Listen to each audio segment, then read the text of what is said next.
Welcome back to another reading and correcting with me, Kindar, the Tiger Writes, and Ty, the Tiger Supervisor. These are where I read and do correction as I go along. Um, if you're interested in the books, you can find them at all major e-retailer. And if you want to listen to them online, to them live, it's every Tuesday morning, 8 a.m. on Twitch. Today, I am doing chapter 21 of A Familiar Death. Marlot took off before the scream finished echoing. He rounded the corner, and a poorly dressed form was bent over the sheep, arm raised. The ram was cowering against the house. Marlot tackled the form away from the sheep. They rolled onto the garden, and he got up to his feet instantly. The other wasn't as fast. He stumbled and cradled his arm. Even before seeing the narrow muzzle, dirty gray fur, and black eyes, he knew who this was. He saw Trembor pull the sheep up and take her inside. Why'd you attack her, archers? Marlot crouched, ready to defend himself. I'm hungry. The coyote was light on his feet, glancing left and right. I thought you didn't poach. The enforcer didn't give me any food before sending me away. A male's gotta eat, right? Sure. But isn't this far? You had to cross at least an entire field to get here. There are plenty of farmers out today. That field's wheat. That's nice and tall, perfect to hide, perfect to hide. Isolate one of them, kill and feed without being noticed. So why bother coming all the way here and go after a pregnant sheep? You do know the punishment for killing an underage cub, right? Archer shrugged and edged toward the house. In a few steps, Marlot interposed himself. You're not getting her. You might as well stand down. The coyote made a face of disgust. He said this would be easy, but you had to show up and make me work for it. Archers rushed and slashed. Marlot blocked it, but the coyote's injured arm moved, and he felt a burning sensation in his stomach. His jacket had 3 parallel gashes in it, and the very sharp claws were tinged with red. Archers pressed at his advantage, forcing Marlot to back to avoid his slashes coming his way. Marlot decided Archers couldn't be a vagrant. His motions were too precise, and that harm wasn't broken. And the predict had been paid off, so this story would match the coyote's. Marlot slashed at the male's face, forcing him to take a step back, then rushed him. He threw himself at the coyote's midsection. They went down again, but this time he threw Marlot off him and was back to his feet first. Marlot scrambled out of the way to avoid the kick, then returned one, catching the coyote on the side and leaving a gash there. He used the time the coyote needed to regain his balance. Yeah, far too good to be a vagrant. Reflexes like that came from regular training. Marlot ran at the male, who stepped to the right, easily getting out of his way. I expected a little better from a city male, the coyote sniped. Marlot didn't reply. He ran at him again, and again the coyote stepped out of his way to the right. Aren't you a bit old to be tiring yourself like that for nothing? Marlot went at him again, but this time as the man began to move out of the way, he jumped high and to the right, coming down with an elbow into the man's shoulder. He didn't hear the snapping of bone he'd hoped for, but the coyote went down with a cry of pain. Marlot kicked and connected.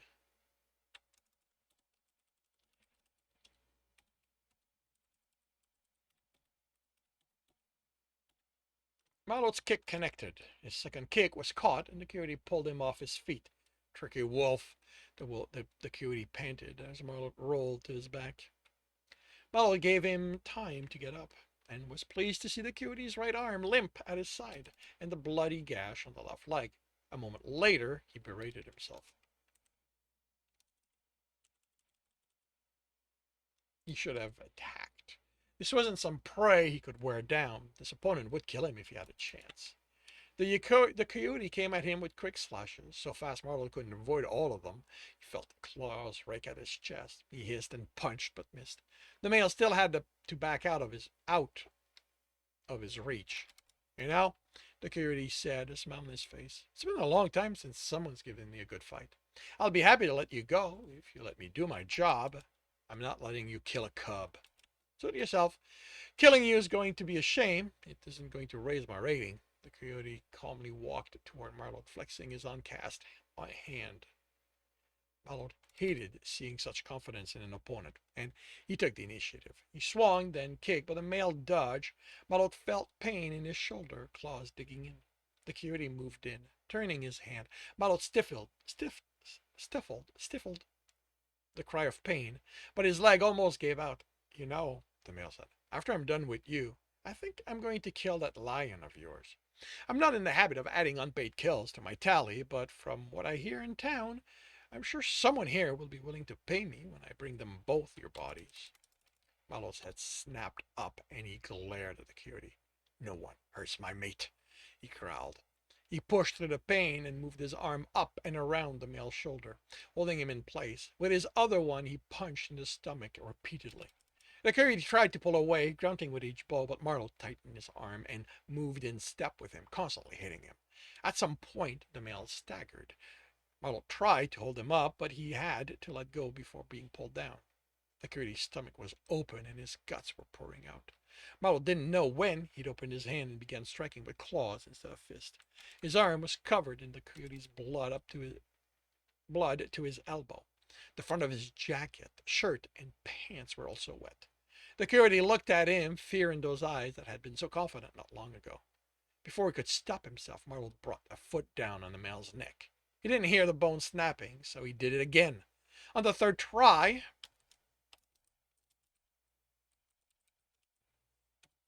he heard the sound he wanted, and the coyote became still. Marlot smiled. Marlot smiled in satisfaction, then cursed loudly. What's wrong? Trembor ran out of the house. I just killed the one person who could have given us the father's name. Trembor looked at the eviscerated coyote. Kinda got carried away, didn't you? Marlot shrugged. He threatened you, and I got angry.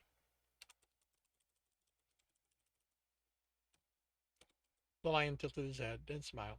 I like how overprotective of me you are. Marlot returned the smile. What kind of mate would I be if I let you get hurt the day after we signed our contract?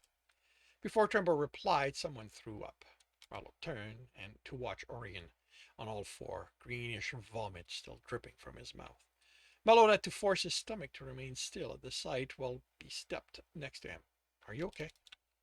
The ram raised his head and his eyes went wide. The nostril flared and he took off. Marlot had to check the impulse to give chase. He wanted to bite down the ram's neck, hear bones crack, taste blood flowing down his throat. He shook himself. He already had a kill. Going to guess he's never seen a kill up close, Trembor commented. Marlot shook his head. No one in the commune has. I doubt anyone in town either, except for the roughbacks. They run the processing store. He went back to the body. What makes you think he knew who the father was? Trembor crouched next to the body and went through the pockets.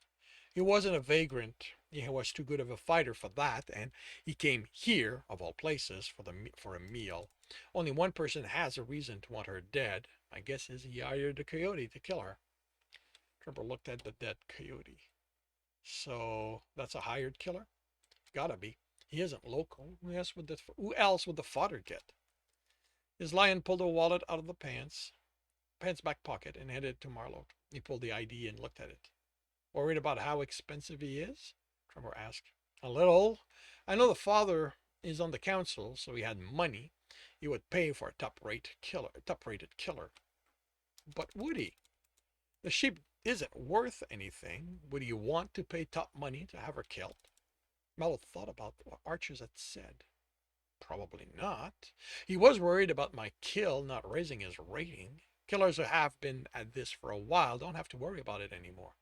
Not that they will kill people they aren't paid to, but the accidental extra one won't hurt their rating at that point. Well, you'll know as soon as you go to a kiosk. Marlot hung his head. Great. And I won't reach one of those until I get back to the city. The stomach growled. Trembor stood. I'll get the tarp out of the car, your cars parked at the clinic. Check the back of Orion's truck. He probably has something we can use. Marlot pulled out this pad. What are you doing? Trembor asked, eyeing him. I'm going to check how much he's worth. I don't feel like waiting. He isn't your body. You can't pull up the information.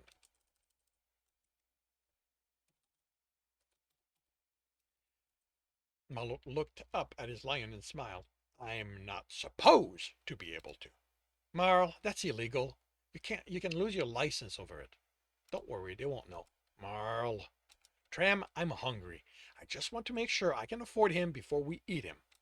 Doesn't matter you killed him. You're going to have to pay his tax regardless. Trevor took a breath. Look, there's a system in place for times when we can't reach a kiosk. Call the revenue department, pay it over your pad. But that's nowhere near as fun. His lion fixed his gaze on him, and Marlowe squirmed a little. We're mated, Marl. You need to start thinking about the consequences of your techie games. I don't want to end up mated to a felon. Marlowe nodded. You're right. I'm sorry. This is realizing this is utterly amusing looking back at it because they both end up with a criminal record by the time the series is over. And yes, I'm sorry for the spoilers. Marlowe nodded. You're right. I'm sorry. Go get us the tarp and I'll call them. Lion bent down and kissed the top of his head. I just don't want to lose you. You know that, right? Actually, you know that, right? Marlowe smiled at him. I know. I swear I will call them. And he did. The tax was definitely higher than it would have been if the Cooney had been a vagrant, but not that high, which told Marlowe he wasn't the best killer out there. He paid the amount the representative told him, then had to explain why he couldn't reach a kiosk, as well as the promise to return the body's possession. Marlowe had 7 days to do that. Otherwise, the credit for it would be reversed. Then the representative asked Marlowe if he wanted to know how his current kill rating ranked among his age group. Marlowe bit off his reply and disconnected. When he was back home, he'd have to enter Archie's information in his tracking program. Even with him now dead, it might unearth something linking to this town and the father. After a moment of thinking about it, he also sent the name to one of his friends so she could go through his finances. There were no reason for him to hide who paid him, and hopefully the father hadn't thought to specify he wanted to remain anonymous. Trevor returned with the tarp, and they moved the body onto it. Now what? We find Orion, get him to drive us back to my car, and we found an out-of-the-way spot where we can eat in peace. And that concludes chapter 21.